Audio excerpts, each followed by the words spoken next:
The Testimony of Caiaphas Regarding the Resurrection of Jesus Christ, a captioned audiobook narrated by In His Word Too. Introduction. Recently, I read a book entitled the Archo Volume. This book was compiled in the late 1800s, then published in 1913. It is now freely distributed within the public domain. I will provide a URL for this book within the Show More section located beneath this video. Those who are interested may download their own complete copy. This video is an excerpt of the aforementioned book regarding an amazing testimony written by Caiaphas. You may recall that Caiaphas was the Jewish high priest that condemned Jesus to death. What you may not know is that this time in history, the Jews were not permitted to perform a quote-unquote death by stoning as they formerly did prior to the Roman occupation. The Roman ruler Pontius Pilate held authority over the death penalty. Therefore, the Jews took their case to him. And now, for the testimony of Caiaphas regarding the resurrection of Jesus Christ. An excerpt from the book entitled Archo Volume. From the Sanhedrin 89 by Safiri to number 7. Caiaphas on the resurrection. To you, masters of Israel, as I have made a former defense to you, and you have approved the same, I feel duty bound to communicate to you some facts that have come to my knowledge since that communication. A few days after the execution of Jesus of Nazareth, the report of his resurrection from the dead became so common that I found it necessary to investigate it, because the excitement was more intense than before, and my own life, as well as that of Pilate, was in danger. I sent for Malchus, the captain of the royal city guard, who informed me he knew nothing personally, as he had placed Isham in command of the guard. But from what he could learn from the soldiers, the scene was awe-inspiring, and the report was so generally believed that it was useless to deny it. He thought my only chance was to suppress it among the soldiers, and have John and Peter banished to Crete, or arrested and imprisoned, and if they would not be quiet, to treat them as I had treated Jesus. He said that all the soldiers he had conversed with were convinced that Jesus was resurrected by supernatural power and was still living, and that he was no human being, for the light and the angels and the dead that came out of their graves all went to prove that something had happened that never occurred on earth before. He said that John and Peter were spreading it all over the country, and that if Jesus would appear at the head of a host and declare for the King of the Jews, he believed all the Jews would fight for him. I sent for the lieutenant, who gave a lengthy account of the occurrence that morning, all of which I suppose you have learned and will investigate. From this I am convinced that something transcending the laws of nature took place that morning, that cannot be accounted for upon natural laws, and I find it is useless to try to get any of the soldiers to deny it, for they are so excited that they cannot be reasoned with. I regret that I had the soldiers placed at the tomb, for the very things that they were to prevent, they have helped to establish. After questioning the soldiers and officers to my satisfaction, my mind being so disturbed that I could neither eat nor sleep, I sent for John and Peter. They came and brought Mary and Joanna, who are the women that went to embalm Jesus' body the morning of the resurrection, as it is called. They were very interesting as they related the circumstances. Mary says that when they went, day was just breaking. They met the soldiers returning from the sepulchre, and saw nothing strange until they came to the tomb, and found that it was empty. The stone that covered the sepulchre was rolled to one side, and 2 men dressed in flowing white were sitting, one at each end of the sepulchre. Mary asked them where was her Lord. They said, "He is risen from the dead. Did he not tell you he would rise the 3rd day and show himself to the people, to prove that he was the Lord of life? Go tell his disciples," said they. Joanna said she saw but one man, but this discrepancy must have been due to their excitement, because they say they were much alarmed. They both say that as they returned they met the Master, who told them that he was the resurrection and the life. All that will accept shall be resurrected from the second death. We fell at his feet, all bathed in tears, and when we rose up he was gone. Both of these women wept for joy while relating these circumstances, and John shouted aloud, which made me tremble in every limb, for I could not help thinking that something that was the exclusive work of God had occurred. But what it all meant was a great mystery to me. It might be, I said, that God had sent this message by the mouth of this stranger. It might be that he was the seed of the woman, and we his people had executed him. I asked John and Peter if they could give me any further evidence in regard to this man, that I wished to be informed of his private history. Peter said that Jesus passed by where he was, and bade him to follow him, and he felt attracted to him.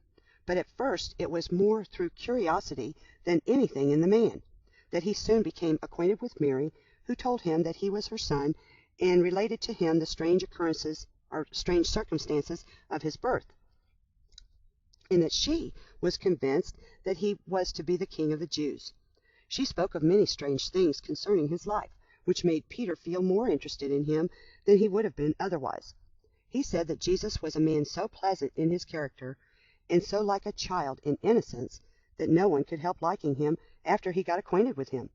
That though he seemed to be stern and cold, he was not so in reality. That he was exceedingly kind, especially to the poor, that he would make any sacrifice for the sick and needy, and that he would spare no effort to impart knowledge to anyone that would call on him, and that his knowledge was so profound that he had seen him interrogated by the most learned doctors of the law, and he always gave the most perfect satisfaction, and that the Sophir or scribes, and the Hillites, and the Shamites were afraid to open their mouths in his presence. They had attacked him so often and been repelled that they shunned him as they would a wolf. But when he had repelled them, he did not enjoy the triumph as they did over others whom they had gotten the ascendancy. As to his private life, he seemed not to be a man of pleasure, nor of sorrow. He mingled with society to benefit it, and yet took no part at all in what was going on. I had heard many tell of what occurred when he was baptized, and from what his mother told me, I was watching for a display of his divine power, if he had any, for I knew he could never be King of the Jews unless he did have help from on high. Once, when we were attending a marriage feast, the wine gave out, and his mother told him of it. And he said to the men to fill up some water pots that were sitting there, and they put in nothing but water, for I watched them. But when they poured it out, it was wine, for it was tasted by all at the feast. And when the master found out, he called for Jesus to honor him, but he had disappeared. It seemed that he did not want to be popular, and this spirit displeased us, for we knew if he was to be King of the Jews, he must become popular with the Jews. His behavior angered his mother, for she was doing all she could to bring him into notice and to make him popular among the people, and the people could not help liking him when they saw him. Another peculiarity was that in his presence everyone felt safe. There seemed to be an almighty power pervading the air wherever he went, so that everyone felt secure, and believed that no harm could befall them if Jesus were present. As we were in our fishing boat, I saw Jesus coming out toward us, walking on the water. I knew that if he could make the waves support him, he could me also. I asked him if I might come to him.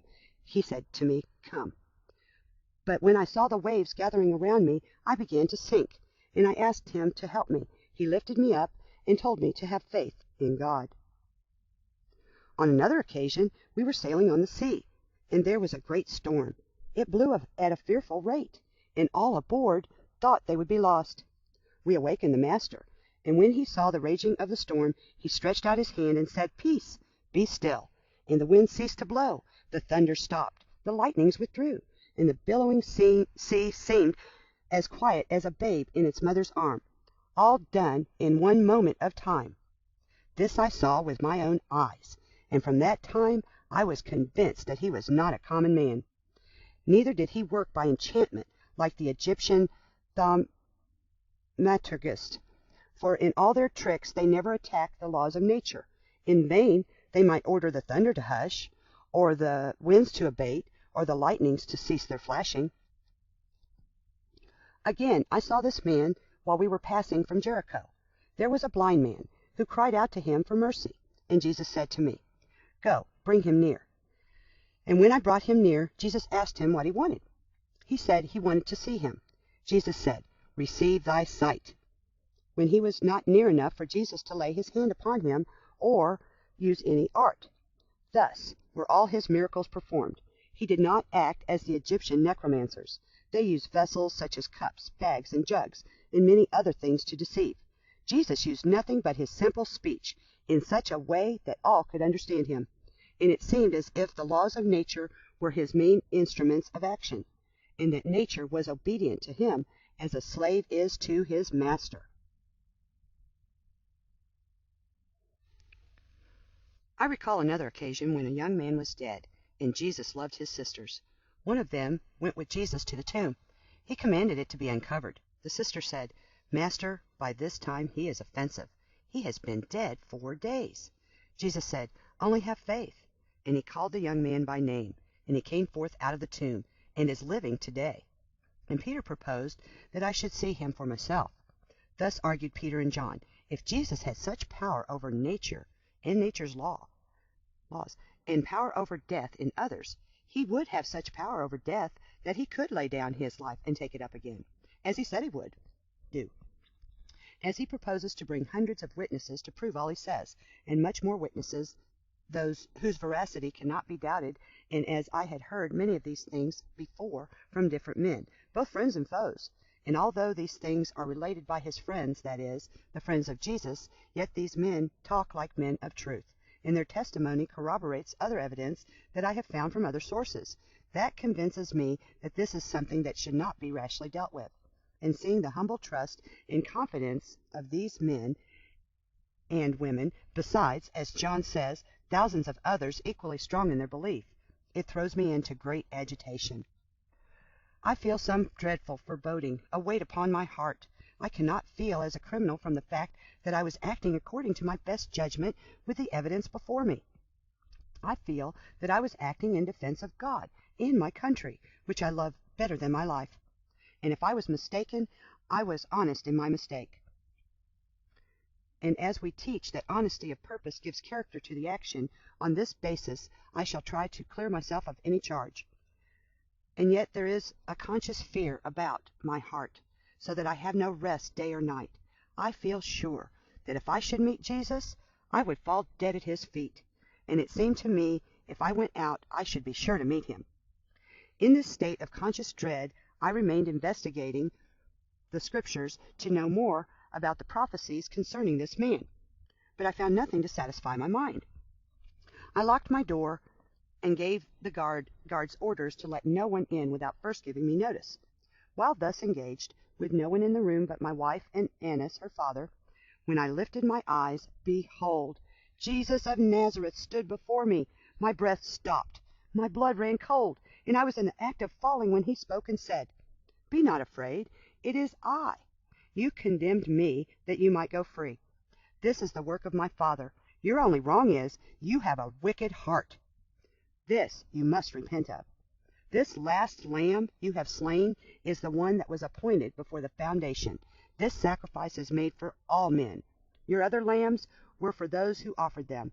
This is for all. This is the last. It is for you, if you will accept it. I died that you and all mankind might be saved." At this he looked at me with such melting tenderness that it seemed to me I was nothing but tears, and my strength was all gone. I fell on my face at his feet as one that was dead. When Annas lifted me up, Jesus was gone, and the door still locked. No one could tell when or where he went. So, noble masters, I do not feel that I can officiate as priest any more. If this strange personage is from God, and should prove to be the Savior we have looked for so long, I have been the means of crucifying him. I have no further offerings to make for sin, but I will wait and see how these things will develop, and if he proves to be the ruler that we are looking for, they will soon develop into something more grand in the future. His glory will increase. His influence will spread wider and wider until the whole earth shall be full of his glory, and all the kingdoms of the world shall be his dominion. Such are the teachings of the prophets on this subject. Therefore you will appoint Jonathan, or someone, to fill the holy place. This concludes the testimony of Caiaphas regarding the resurrection of Jesus Christ, a captioned audiobook narrated by In His Word 2. Thank you for watching, listening, commenting, and sharing. God bless you all.